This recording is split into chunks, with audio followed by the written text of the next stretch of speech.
I'm Burl Tate, and this is disc 2 of my interview with Joy Zirbel, December 5th, 2007.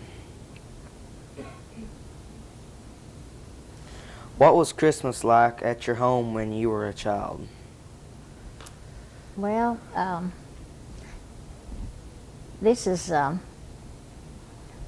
probably, I don't know if we would be called a typical family at Christmas time, but we always had candy and nuts and oranges and apples, and our stocking was, we didn't have stockings. We would set our dinner plates that we ate out of every day under the tree, and then Santa would put our fruit and nuts and candy on the plate. So everybody had a plate full instead of a stocking full. And we always got a toy of some sort, but not like Christmas is today. Did you have a Christmas tree every year? We had a Christmas tree. It was always a cut cedar tree from the woods. Can you tell me a story or about a Christmas memory you had as a child, something that stood out, kind of?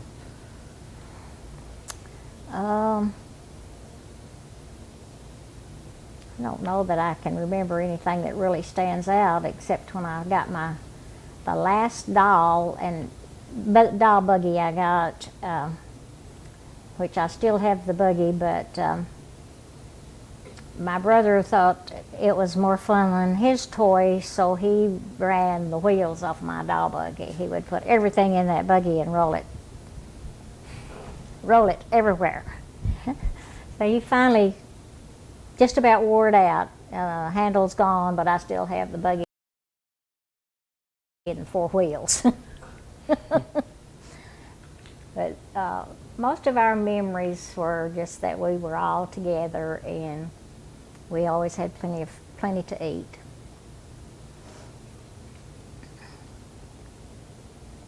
Can you tell me a story about your birthday you had as a child? I got 50 cents every birthday. If I'd have saved that 50 cents, I'd have had some money now, wouldn't I? 76 times 50.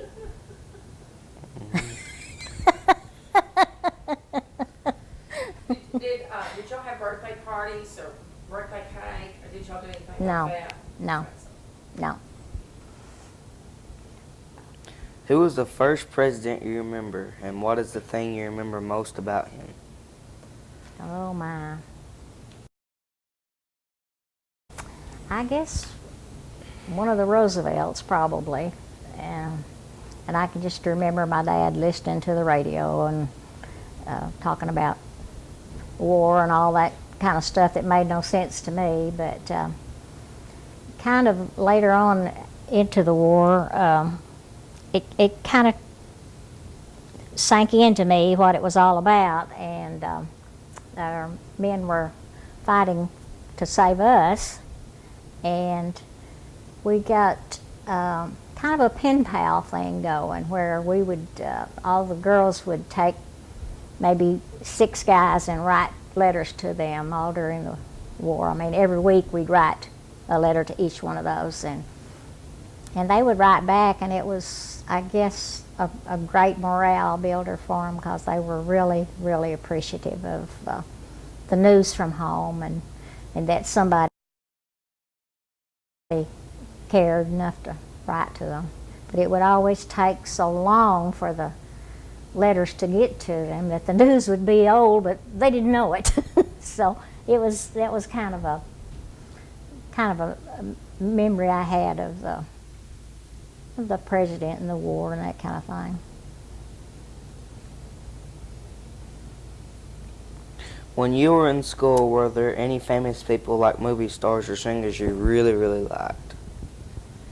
John Wayne.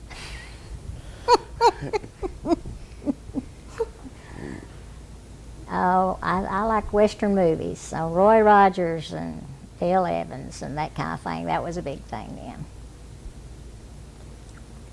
Tell me about what high school was like for you.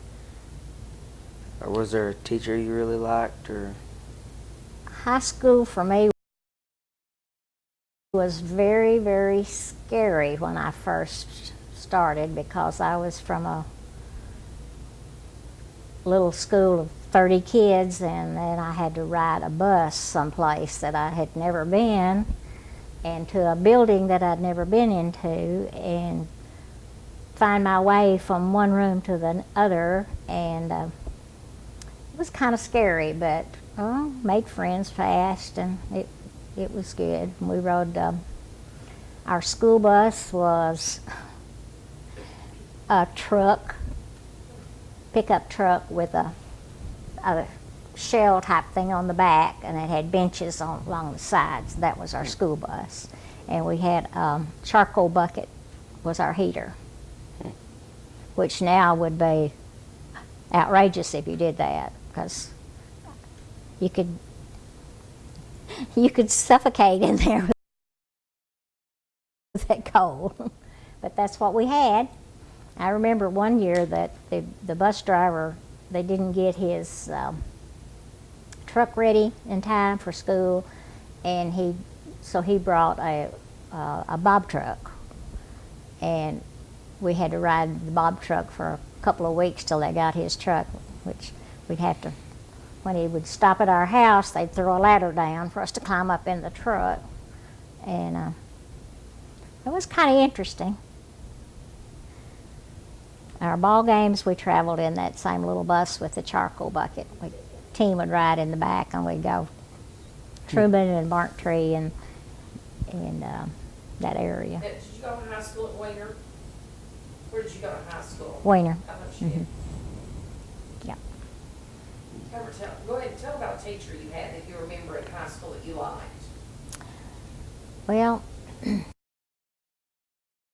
I liked Marjorie Rank, and she was the business teacher, and she died of cancer before I graduated.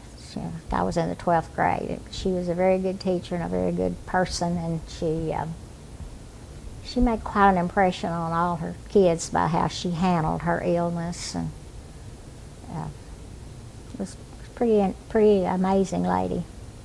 That was my first experience with cancer, that we knew that it was cancer.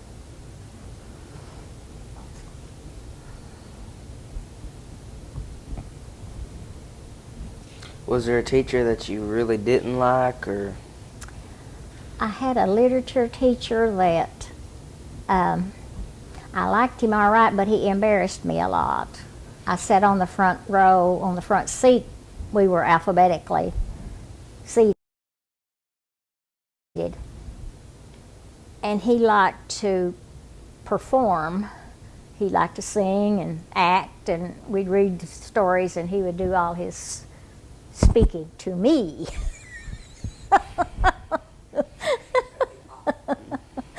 So I always wanted to move to the back, but they wouldn't let me because my name started with a B. I had to sit on the front. Who was the teacher? Do you remember his name? Yeah, Mr. Wilson. You knew that, huh? His name's been talked about quite often in his interviews. Oh, who was the character? I had to know if it was him. When you were a teenager, what were the coolest fashions, and how did teenagers wear their hair? Ooh, I have pictures of that. Skirts were kind of long, and skirts and sweaters were in vogue, and skirts were kind of long, and wedge heel shoes. You were really dressed if you had wedgies to go with that long skirt. And we didn't have a lot of clothes, but we had, we would get something new for school. You know how they wore their hair, or? Well, I know how I wore mine. I wore mine page boy, which doesn't mean a thing to you, but it was straight and rolled under.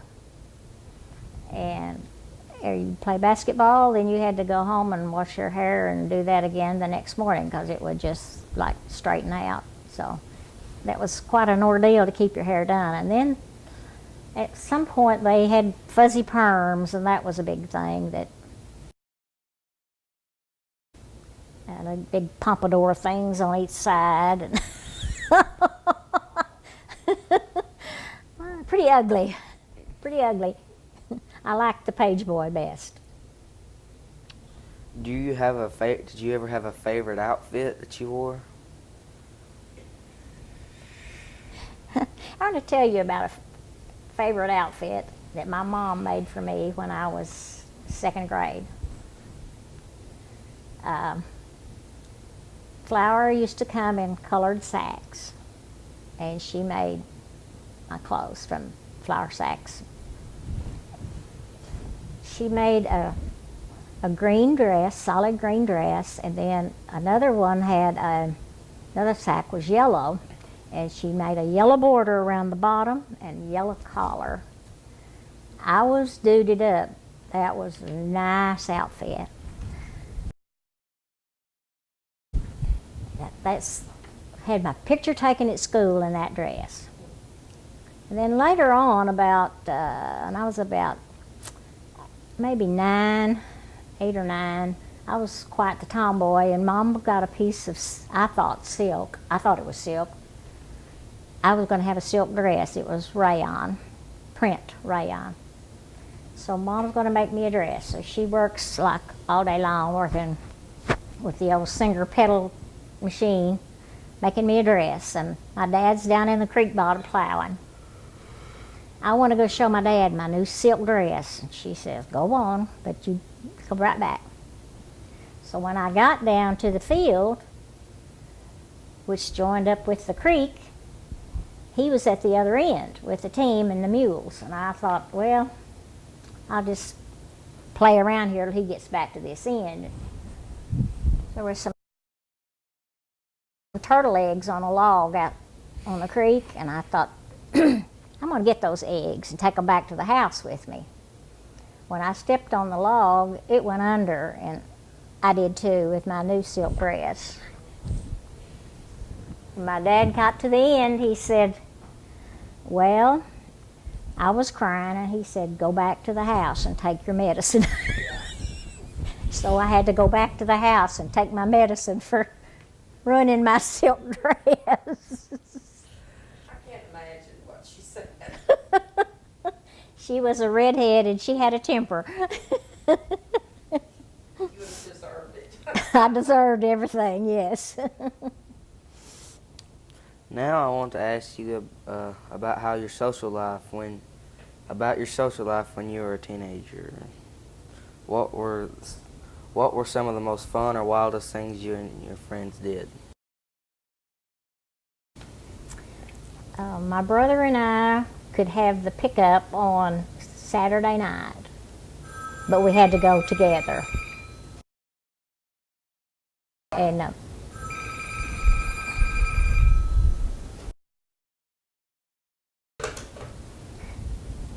the only way I could go was if I took my brother. So we would take the pickup and go to Wiener to the movies. And when we get to the movies, he would kick me out, and he'd take the truck and drive all over town. But he didn't want to be seen with his sister, so I wouldn't get to ride around town. Oh, it's probably one of the kids. It's Mindy. She wants you to call her after a while.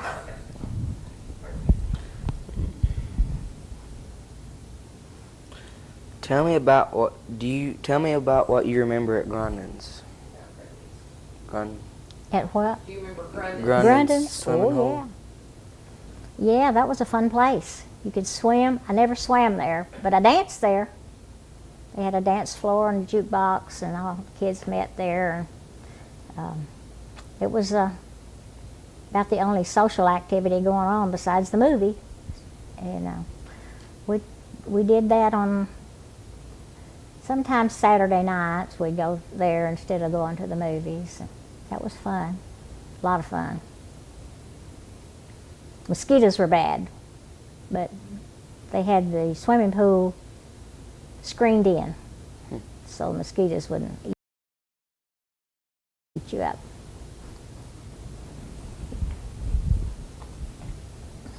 What was the movie theater like when you went to as a teenager?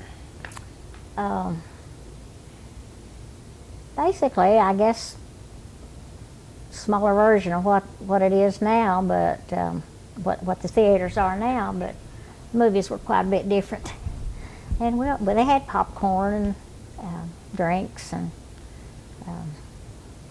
wasn't as expensive as going to the movies though now. But it was nice. They had sometimes they'd have a fairly recent movie, but most of the time it's kind of older movies. You remember about how much it cost to get in and get your popcorn and everything? I think if I remember right, it was 50 cents to get into the movie and probably 25 cents for popcorn. I don't remember exactly, but it's probably about what it was. Do you remember the Majestic or the Victoria Theater? Mm-hmm. Victory Theater. Mm-hmm. Yeah, that's where we went to the movies. Can you tell me about how they looked, or tell me about them, or What the movie theater looked like. what it looked like? Well, I'm trying to think of a building that it's like. It had a small lobby, and then the projector was up some steps on one side of the lobby, and probably had maybe 15, 20 rows of seats, which probably, I don't know how many seats were to a row, but they had a center aisle and then an aisle on either side. Probably would hold maybe 100 people. Do you remember the black people sitting upstairs? Yes, I do. They were not allowed to sit with the whites. Do you remember anything about Legion Hut? Legion Hut. Legion Hut. Legion Hut, yeah. Yeah, that was where meetings were held. And, there was no city hall. There were just that was where most of the meetings took place, was at the Legion Hut, and kind of activities. Not only just entertaining activities, but like the city council and that kind of thing would meet there. There was no city hall. What kind of music did you listen to as a teenager? Well, big band. You don't know what big band is? Well, I probably need to introduce you to that at some point, Burl. You missed a lot.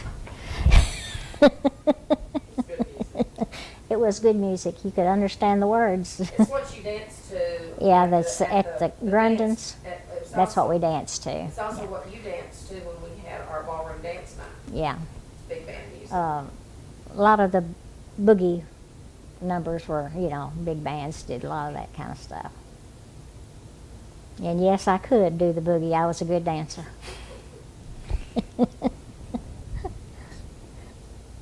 Can you remember having a favorite song? Not really. I don't think I had a particular favorite. I had a lot of the Doris Day things were kind of neat, and I liked just the big band instrumentals a lot. Do you remember? Did you ever buy records or CDs? Nope. Did you ever go to a big concert? No. What dances were popular when you were a teen besides the Jitterbug. boogie and the Jitterbug. Two-step, the waltz. But mostly all the teenagers did the jitterbug. Who taught you how to drive, and how did that go? Well, it's my mom, and she about screamed in my ears off. You're getting too close to the ditch. You're going to get in the loose gravel. You're going to run the ditch, you get in that loose gravel. It was pretty awesome. Mom was just, she couldn't leave my leg alone. She'd pull on my leg. Get up, you're going too fast. You're going too fast.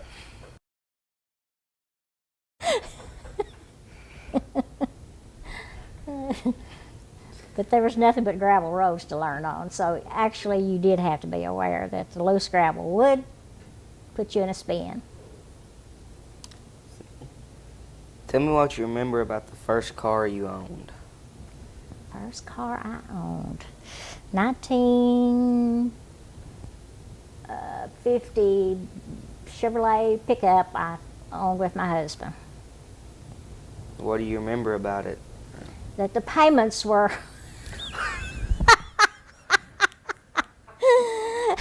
we got $95 a month from GI for him going to GI school. After he got out of the service, he went to GI school, and we got a $95 allowance for doing that. $50 a month of that went on that truck payment, so we had $45 a month to live on.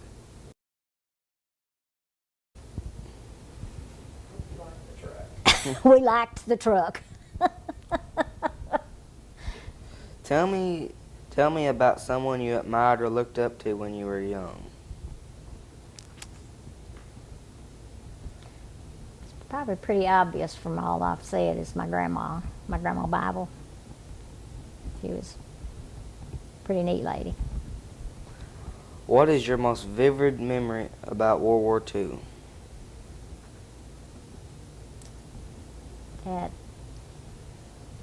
That just awesome shock that it was that somebody would bomb our country, and then our young men all started having to enlist or be drafted. My brother, who is older than me, he enlisted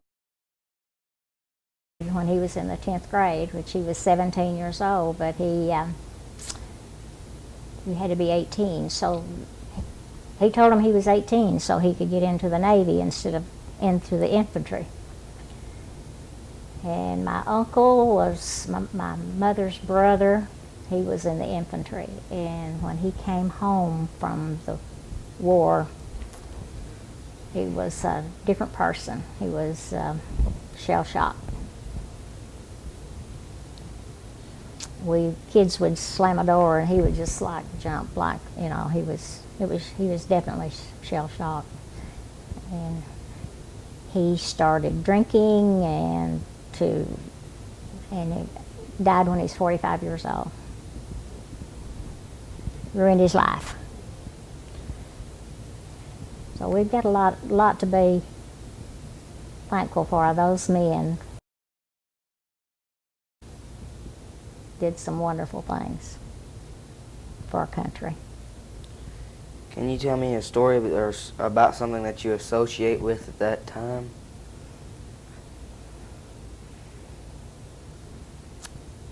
I just can remember how exciting it was when they all started coming home, when they said the war is over and our men are coming home, and we were just we lost a lot of men in this community, but it was very exciting to see them start coming back home. Do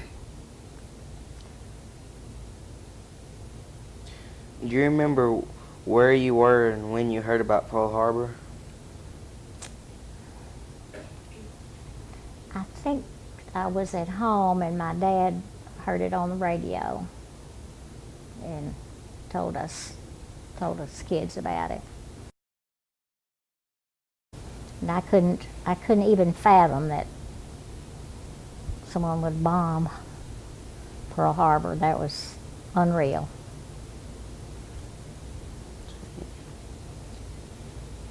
Did you go to college? No.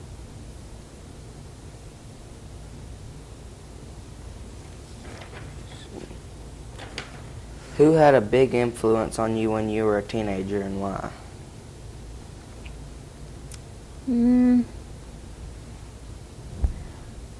Probably some of my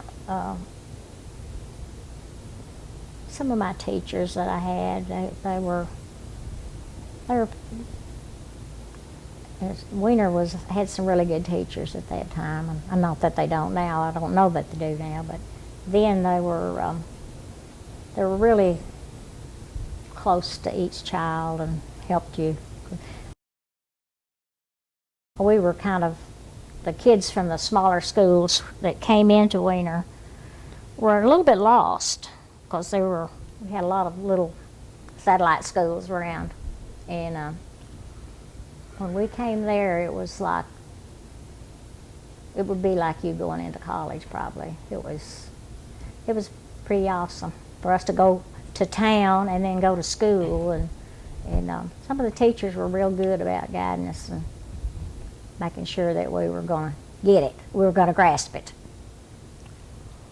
What did you do after high school? Oh, I worked for a short time, and then I got married. Who'd you work for? J.C. Penney. You want to know a J.C. Penney story? Mm-hmm. The Penney store in Newport.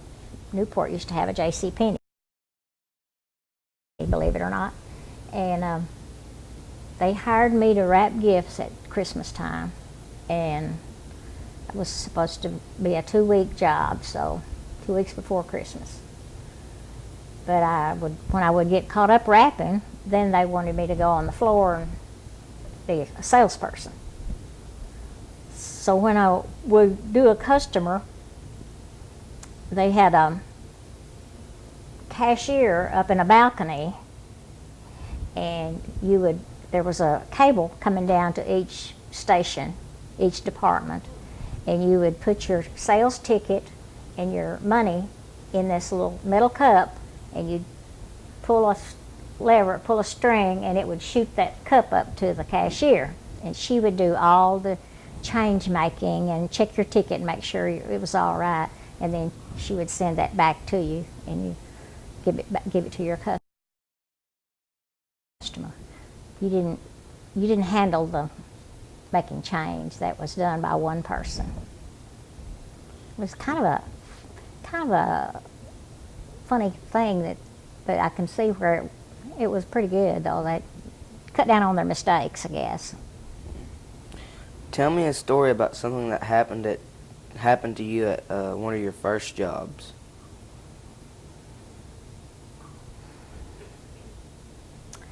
Well, let's see. I picked cotton a lot in the summer, in the fall, and we always had a lady in the community that picked with us that was a real character, and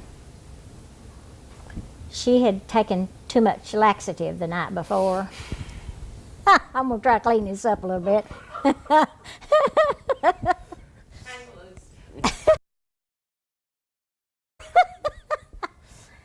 And she had on overalls.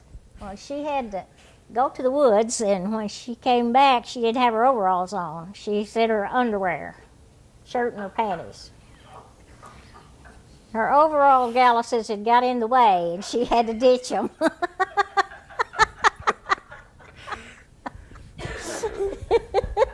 So we had to tie a shirt around her so she could make it the rest of till she got ready to go home.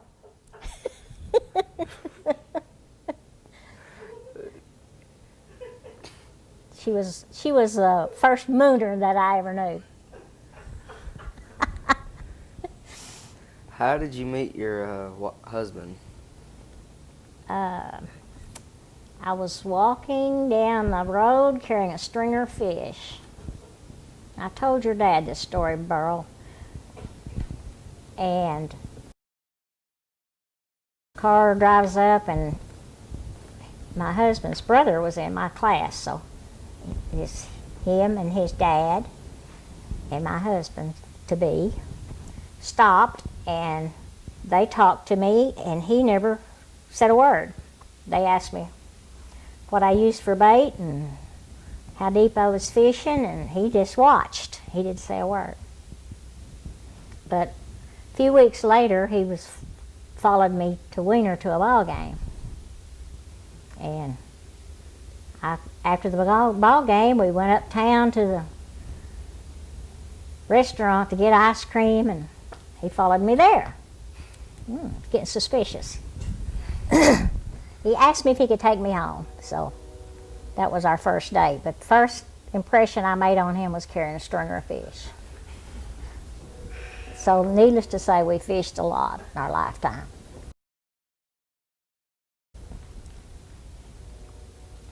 Tell me about when you got married. What was your wedding like? We got married in the Lutheran church, and we were the first couple to be married in the new Lutheran church after it was finished. And it was just a family wedding, and I had bought a new suit for the wedding. Instead of a wedding dress, we just had a suit and a hat, a velvet hat and velvet wedgies.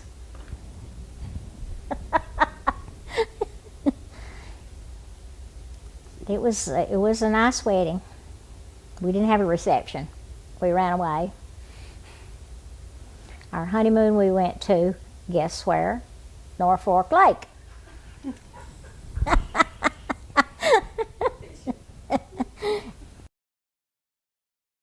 And stayed in an old cabin there on the lake. Stopped in Calico Rock and got ice cream on the way. That was a big deal there. You learning anything? You're not going to find a girl like that nowadays. So don't even think about it. Is there a family recipe throughout the years that is always found on the table at family celebrations or dinners? Cornbread dressing. What about chocolate pie? Chocolate pie. Yeah, I don't know that I could ever even give you a recipe for the cornbread dressing. I just watched my mama do it. But chocolate pie, I have got a recipe. How many chocolate pies do you think you've made? I know I made 13 for one person.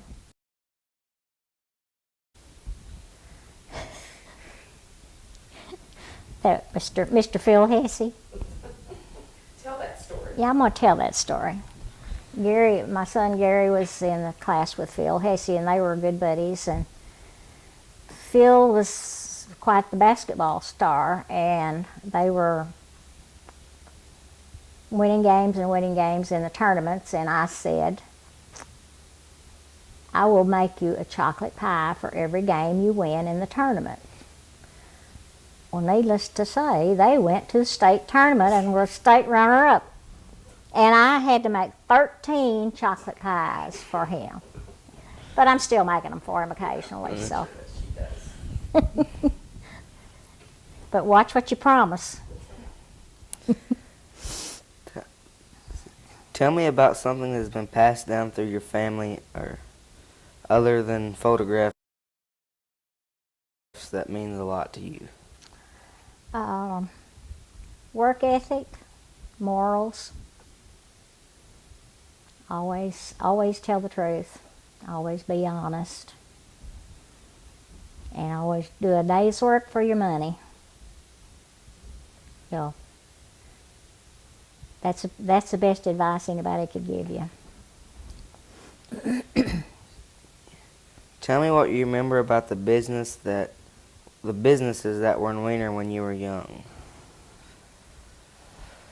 Well, there were 2 restaurants. Actually, there was a doctor and a drugstore.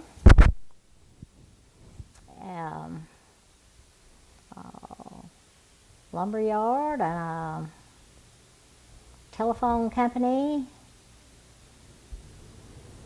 Several churches, which are still there, most of them, but there was a Union church that's no longer there. That was down close to the school. It's not there anymore. It's the church we used to hide behind when we were sneaking off during class to go uptown. If we got to there, we could hide behind there till it was safe to go further. about what y'all did when y'all went off? What'd y'all do? How did you just? It was a big deal. We wanted to go uptown and get ice cream or candy or cold drinks. So none of that was at the school. And you had to go uptown to get your lunch or whatever you wanted to eat. Or if you didn't take your lunch, you had to go uptown and get lunch. And at that time, it was okay to go uptown during lunch, but you know, kids want to go at other times too. So occasionally we would go other times. Did you ever get caught? Or? I got caught once, but I didn't get in trouble. Well, how'd that work out? Well, Mr. Guy French, we had him all programmed. He did the same thing all the time. So he was doing this so we could go uptown while he was doing that. You know, he was in his office. Well, we got to the Union Church, and here comes Mr. French in his little vehicle, and we hide behind the church, and he goes on about his business, and we didn't think he saw us. So we go on, go to town, get our treats, and we go back to school. And we get back to school, and he just passes by our door into our room, and he didn't stop. He just stuck his head in and said, "Did y'all get some good food up there?" and went right on. So he just wanted us to know that he knew that we were there. But he didn't say anything much else about it. He just let us know that he knew what we were doing. His punishment a lot of times was you had to work in his office. How did you ever have to do that? Yeah, a lot of times. What'd you do? Oh, I'd do office work. I'd do his typing and get his mail ready to go out and keep the books and all that kind of stuff, you know. But if he didn't want to do it, he'd come to the business class and get somebody. Since I sat on the front, I always got selected.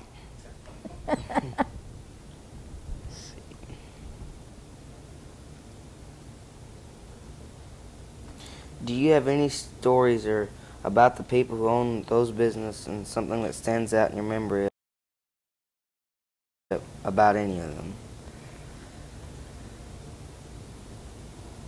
I just knew quite a bit about that restaurant, that Ramsey's restaurant. I worked in it quite a bit, and it was, I'm just always amazed at how much work there was to do there.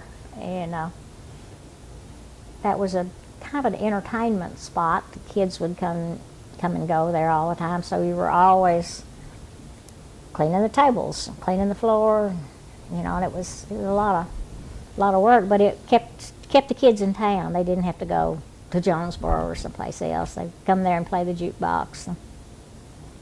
And most of the restaurants had pinball machines and that kind of thing too, so a little bit of entertainment. My dad in his little store had a pinball machine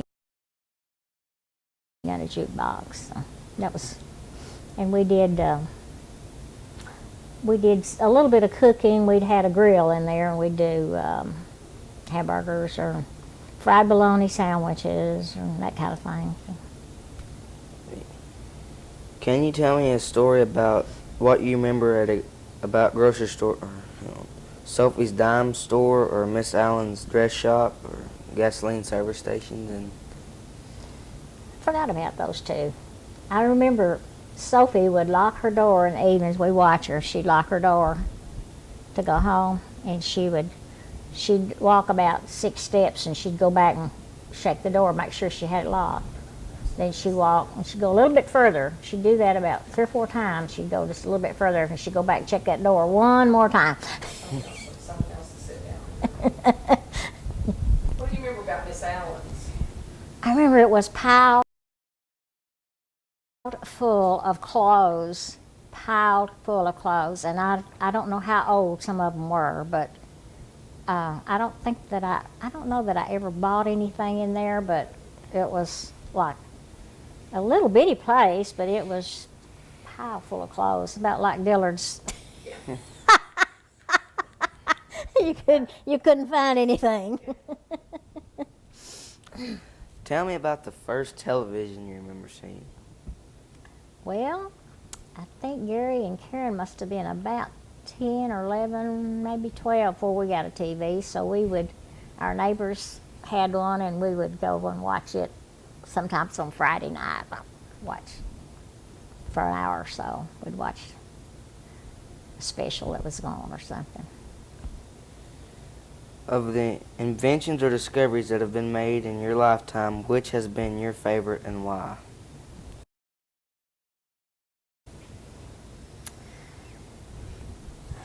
Ooh, I don't know. Washer and dryer probably.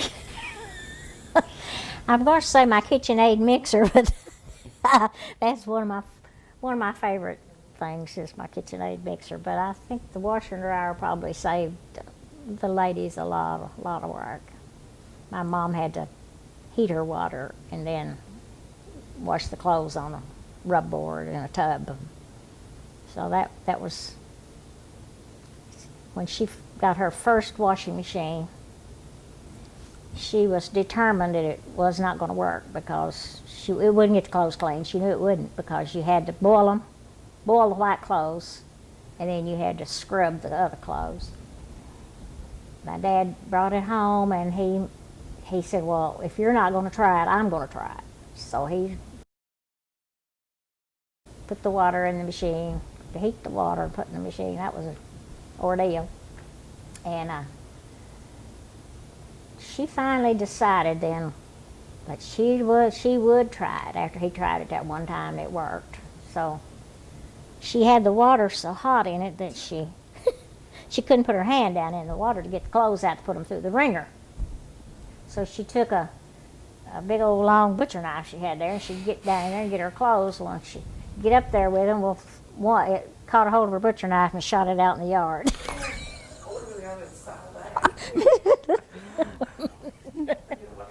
And then, of course, I think all us girls got our hair in the thing, and it'll run you up there and hit the release, and then you'll turn you loose.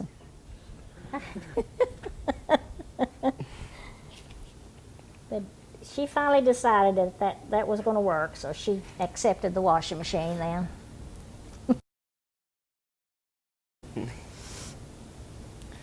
Is there an invention or discovery that is used today that you don't like, and why? I'm pretty much up with the times. I like most of the new inventions. I'm not too much on these CD players and all that because I don't know how to operate most of them. Record things. I have to get somebody to come record for me, but it's okay once it's recorded. I can do that. Don't have to do it. Okay. Other than World War II, tell me about what has been the biggest world event in your lifetime. One so important that you remember exactly where you were and when you learned of it.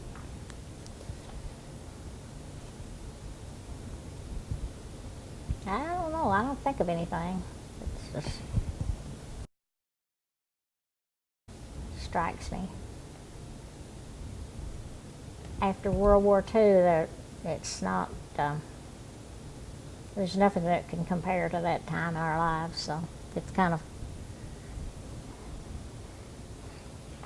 I don't think of anything.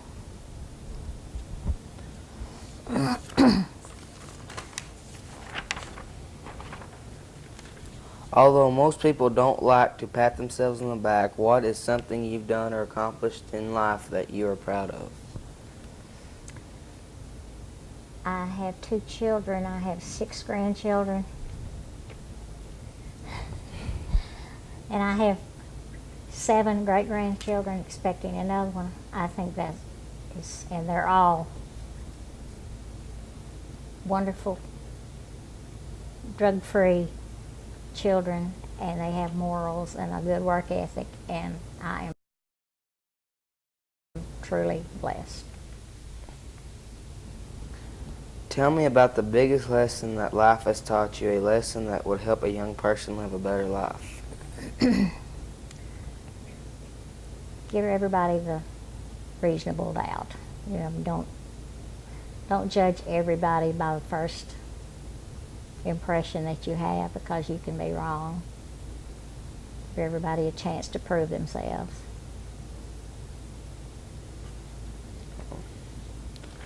And I believe we're done, so thank you for letting me interview you. All right. That was good.